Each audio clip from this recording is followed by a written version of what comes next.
Hello everybody and welcome, my name is GaaraOfBentonYGO, and today here in this exciting Yu-Gi-Oh video, we are going to be starting a series talking about some of the lesser known cards that we can use in our decks to help with deck building. I got this inspiration as I was sitting here thinking about what decks that I wanted to talk about and how I can help my audience try to do better at going to locals and doing better at regionals and stuff. And then I got a message from my Duel Academy coach. Yes, I did sign up for the Duel Academy Patreon. The link will be in the description box below if you guys want to check that out. And basically what it is Bowden and a bunch of other pro Yu-Gi-Oh players, Asala, Raphael Nevin, Josie Cotton, a bunch of other people all have this Patreon page, and it's for like $50 a month. For $50 you get a 2-hour coaching session with one of the pro players. You have to answer a bunch of questions about like your play style and that sort of thing, and then they pair you up with a coach that they think will help you. And then you're going to get to talk with them. Well, mine is going to be on tentatively Friday with Asala, I figured why not get some videos out talking about some lesser known cards, and then after I have that coaching, I'm going to talk about what some of the advice I was given and some other things after talking with a pro player. But without further ado, let's get into what we're going to be talking about. Some of the lesser known hand traps. Not these hand traps. Everybody knows what Ash Blossom does. But we're going to be talking about hand traps, not trap card hand traps, but monster hand traps that typically they have a discard effect and then they do something to interrupt your opponent. And we're going to be talking about some of the lesser known hand traps. We have 5 of them. And 2 of them are kind of more well known in this format, but they get forgotten about in the future. Well, in the past they've been forgotten about, in the future they get forgot about. And then some of the others just you don't see as much play, but they're super, super impactful. So without further ado, let's start with my number 5, and that's going to be Didi Crow. And I have these nice dual terminal Didi Crows. I got these in the mail today. That's also part of the reason why I waited to record this video. And Didi Crow, discard it from your hand, target 1 card in your opponent's graveyard, and banish it. So it's really, really good, and this card in the current format does a lot. Like your opponent summons Mathematician, sends Harp Horror, on resolution, discard Didi Crow, banish the Harp Horror. Or your opponent activates Engage, discard a card, banish one of their, if they only have 3 spells, or discard, banish the Ray. In Thunder Dragons, it doesn't do as much with it because they get a plus off of it, so this would be a side out if you main deck it in Thunder Dragons. And then just a lot of rogue decks, they send cards to the graveyard, and then something like Thunder Combo, when they do Draconet and they summon the World Chalice Guard Dragon, and then link it away, you can Didi Crow the World Chalice Guard Dragon to take a resource out, or you can, when they activate the World Chalice Guard Dragon, you can Didi Crow the monster they're going to summon. Stuff like that. It's super, super useful, but it has its formats. One similarity between all of these cards is they have formats where they're really, really good, and then they have formats where they're terrible, and that's why they become forgotten. Next, moving on to the next one. This is kind of another Orcus hate card, but we have Meister. And I don't have secret rares, unfortunately, but I have supers that I just got in the mail.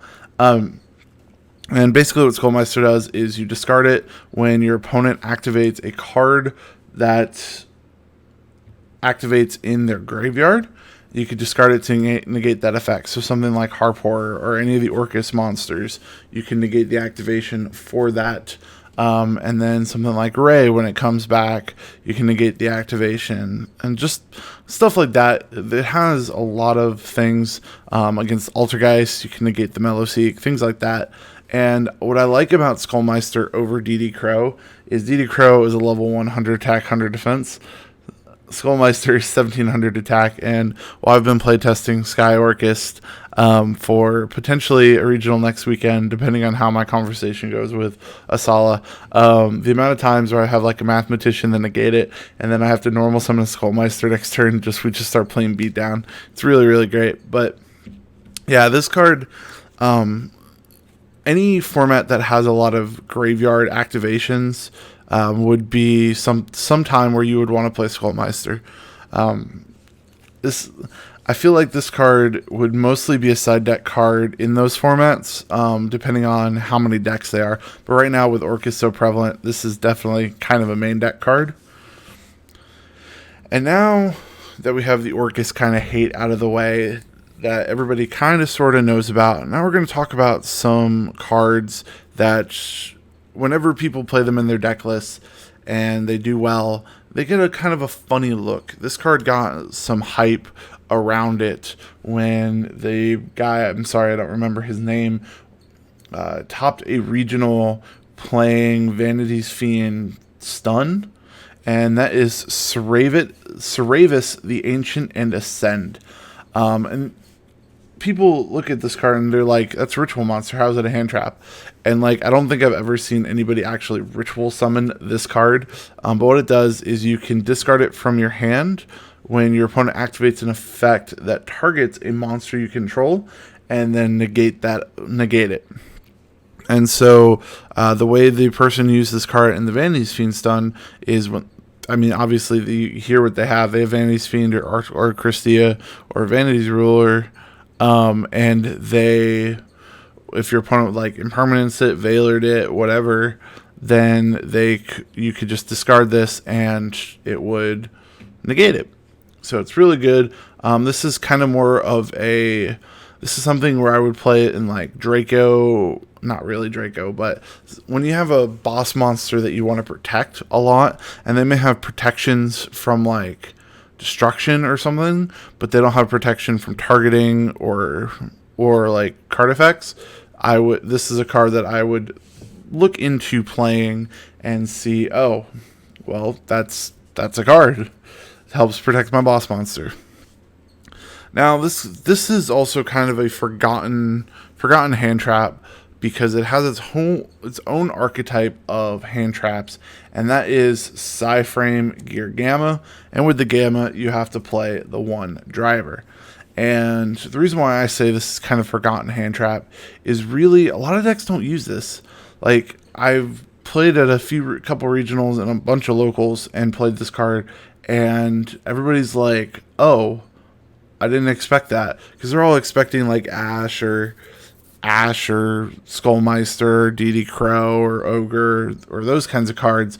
But this can't be stopped by Called by the Grave, and if I have no other monsters on the field, this can stop Ash, this can stop any monster effect and destroy it, not just negate it, but this negates and destroys, which is really good. You do have to play the brick driver, but because a lot of people forget about how Saipem work and how Gamma works, if you do this like turn 2, they'll go and they'll be like, oh, those are 0 defense. I'm going to attack the driver and I'm going to attack the Gamma, so they don't get banished in the end phase. And then if you have another Saipem on the field, then you can, or if you have another Saipem in hand, you can just special the driver from your hand, which is really kind of good. I play this card a lot in Thunder Dragons and side it in Combo Thunder, just because it's really, really good going second and can easily disrupt your opponent's plays. But yeah. And then my last and favorite forgotten hand trap that came to my mind.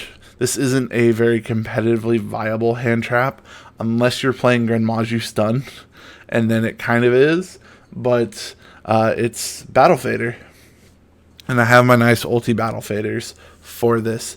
And this is not competitively viable, but it is a very forgotten hand trap, because my story for this is we were at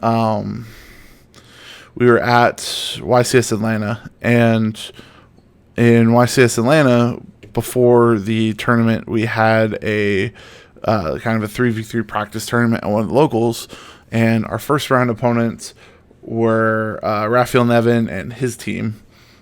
And it was really funny because Raphael Nevin went to go and do full combo against me with his Salamangreat deck. And he was about to OTK me, and I had nothing on field. And he's like, all right, attack for game. And I was like, Battle Fader. And both of his teammates just stared at me, and they're like, what? So it was really funny. And then when my friend Chris played throughout the rest of the tournament, every time he battle faded somebody, they were shocked. They're like, oh my god, I thought you were wide open, and we're like, nope.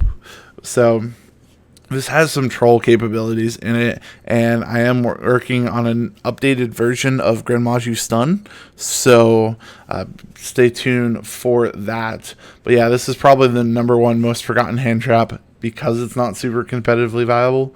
But yeah, guys, that's going to be it for this video. I hope you guys did enjoy. If you guys have any questions, or you guys want to list some more forgotten hand traps that you guys want me to show off, or any other topics around deck building you want me to talk about, then please leave a comment down below and subscribe if you guys are new. That's going to be it. See you guys next time. Peace out.